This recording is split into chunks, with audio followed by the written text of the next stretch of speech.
好，我们今天要介绍的单元呢是第6章，制图第6章正投影的单元。那首先我们先介绍一下什么是正投影的原理。那各位同学看一下，我们这边有个表格，那他帮我们整理好了。首先平行投影法的种类呢，这边提到了有所谓的一般的平面正投影，还有所谓的立体正投影，以及所谓的斜投影。那这3种呢，它们共同的关系呢，都是属于平行投影，也就是投射线呢彼此都互相平行。那它所衍生出来的这些图的种类有分，比如说平面的正投影有分为第3角法呢跟第1角法，待会我们后面呢也会提到。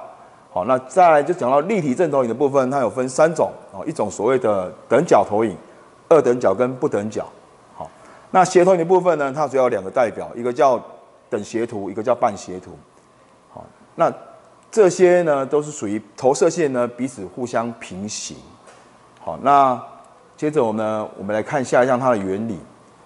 各位同学可以看到这张图哦，最右边呢这个是我们的物体，然后呢中间这个绿色的是一个假想的投影面，好，或者称为画面。那在这个绿色的投影面上呢，所得到这个残留的影像呢，就是我们所产生的视图。那我们视图产生呢，都是透过这个投影面。那观察者呢是站在无穷远处。由于投射线彼此都互相平行的关系，所以观察者不管站得近呢或站得远呢，他所得到的这个视图的大小呢是不会改变的。好，那这个图当中有几个专有名词，大家要认识一下。首先，这个就是所谓的投射线好，由观察者到画面之间的这个叫投射线。那画面投影面到物体之间，这叫投影线。好，这是它的一个定义。好，我们要先认识。好，那我们来看一下哦。好，那第2个投影方式呢，就是所谓的透视投影。那透视投影呢，很明显的，各位可以看到啊，它的投射线并没有互相平行，而是它们会集中于一点，或者是消失于一点啊。那这个时候呢，你会发现，当我今天这个绿色的投影面啊，离物体的远近，就会产生不同大小的视图。那同学可以猜猜看，我们人的眼睛是比较接近哪一种投影呢？那答案很明显的，我们人的眼睛是比较接近透视投影，就好像我们站在101大楼的底下就是平面部分。你把头往上看的时候，你会发现呢，大楼的这个建筑物呢会越来越小，越来越小。可见呢，我们人的眼睛是比较接近所谓的透视投影。那一样，观察者呢是在有限的距离内，然后物体在2者之间会有个投影面。那一样会有投视线跟投影线。好，那首先，接下来我们要介绍所谓的空间象限，我们可以分成4个象限。我们藉由2个所谓的投影面呢，一个叫水平投影面 HP， 一个叫直立投影面VP。那藉由这2个投影面，我们可以把空间呢切成4个象限。那什么叫第1象限呢？就是在所谓的水平投影面之上，然后直立投影面之前，这叫第1象限。那同理，第2象限就是在水平投影面之上，然后呢直立投影面之后，这叫第2象限。那这是3，这是4。藉由这4个象限当中，我们会讨论到有所谓的第1角法、第2角法、第3角法跟第4角法。那这个待会我们后面会提到。那可以看到我把物体摆在第1象限，那我所投影的视图就会在绿色的这个假想投影面上面，所以我就会得到这边会有一个投影视图，这边也会投影视图。那第2象限也是一样，这边也会产生一个投影视图，这边产生一个投影视图。那我们来看看到底是哪几个象限才是我们要的，是我们可以使用的。那接下来我们先介绍点的投影，我们先从点来介绍，然后再介绍线，然后线讲完之后再介绍面。好，各位看到这边投影箱里面有一个点叫 A 点。那这个绿色的平面总共会有6个投影面。那这边我们先介绍3个。首先第一个就是立起来的这个叫 V 直立投影面。然后我们看到旁边侧面这个地方有个 P 叫侧投影面。上面这个是一个水平投影面。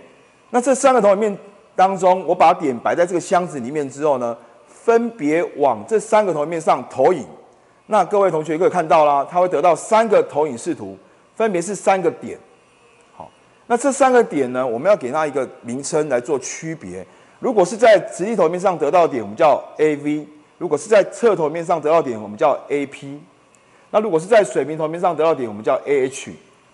好，所以你看这边又一个 AV、AP 跟 AH， 然后接着把这个投影箱打开，我们就可以得到3个视图，我们就称为所谓的前视图，然后以及所谓的侧视图跟上视图。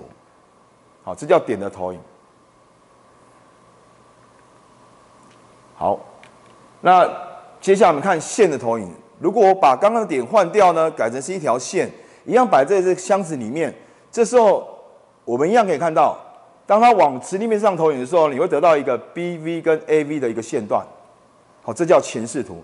那在看侧视图的时候呢，你会发现 A 跟 B 的投影呢，会刚好是重叠共点，那你得到的就是一个点视图。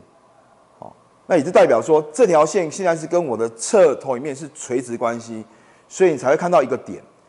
那上面这个上视图呢，一样看到是一条线段，而且是真实大小的线段，是因为它是平行关系，所以你得到的是一个 BH 跟 AH。那同学还记得吗？为什么要有一个下标？好，刚刚讲点的投影的时候，是因为我们为了给它一个区别，只要是在直立面上投影，就是会有一个下标叫 V， 水平的话会有个 H， 那 P 的话是代表侧投影。所以你发现这条线投影会得到2条线一个点。好，那这样的线段呢，我们称为正垂线。那还记得什么关系吗？它会是跟这3个主要投影面呢是2个平行关系，一个垂直关系。好，那我们可以发现它现在是跟谁垂直呢？跟我的侧投影面 P 投影面垂直。那跟哪2个平行？跟我的直立面 V 跟我的水平面 H。好，所以是2个平行关系，一个垂直，好不好？这叫正垂线。那是不是有这种摆法呢？我们待会可以看到它有第2种跟第3种。好，这是另外一种正垂线的摆放方式。那一样可以发现，是不是有2个平行关系呢？然后一个垂直关系。好，那是哪一个是垂直？来，我们看到的是，它现在是跟直立面 V 垂直，然后跟侧投影面 P 跟水平投影面呢 H 平行关系。所以一样，我们还会得到2条线一个点。所以正垂线的条件呢，你所得到的3个视图呢，会是2条线，然后一个点。而得到那个点，主要是因为垂直关系。这是第2种正垂线哦。那第3种正垂线是这样摆放的。那很明显的，现在是跟水平投影面垂直，那跟另外2个是平行关系，所以会得到2条线。好，所以我们回来复习一下，所谓的正垂线是有平行于2个主要投影面，而垂直于另外一个主要投影面。好，接下来是单斜线。那单斜线的条件不太一样它是只有一个平行关系，另外2个面都是不平行也不垂直。好，那我们藉由这个图来做介绍。这条线呢，目前同学有看出来是跟哪一个主要投影面平行呢？是不是跟我们的直立投影面 V 投影面平行？所以你看，你是不是可以得到一个真实的线段？而另外2个，由于这条线没有跟它平行，也没跟它垂直，所以既然这样，就是不会得到一个点的投影，也不会得到一个真实大小的线段投影，反而是得到一个缩小的线段。所以很明显的 ，BP 跟 AV 呢，会比原来的真实这条斜线呢来的短一些。上面的水平投影呢，视图也是一样，会比原来的这个斜线呢，物体的真实线段来的比较怎样缩短。好，这叫单斜线。那它的定义我们看一下哦，只有一个平行关系，好，只有一个平行一个主要投影面的关系，与另外2个主要投影面呢都没有，没有垂直也没有垂直，平行这样子。好，再来就是另外一个摆法，单斜线的另外一个摆法。所以我们会发现正垂线有3个摆放方式，单斜线也会有3个。好，这是第2个。那现在我们看到的是，它是跟我的侧投影面平行，所以我当然可以从右侧视图上面得到真实大小的线段。而至于水平的上视图跟直立的前视图，都是得到一个比较缩小的，不是真实大小的线段。好，第三种摆法呢是跟水平投影面平行。那这时候我从上视图就可以得到它的真实大小的这个线长，反而从直立面的前视图跟侧立面的这个所谓的右侧视图是没办法得到真实大小的哦。好，刚刚讲完了正垂线、单斜线，那现在第三种线段叫负斜线。那我会发现呢，负斜线呢就是什么关系也没有，没有平行也没有垂直关系。好，所以这条线摆在这个箱子里面，因为它跟我3个主要投影面呢都没有任何的平行跟垂直关系，所以我得到的这个投影视图都会是3个缩小的线段。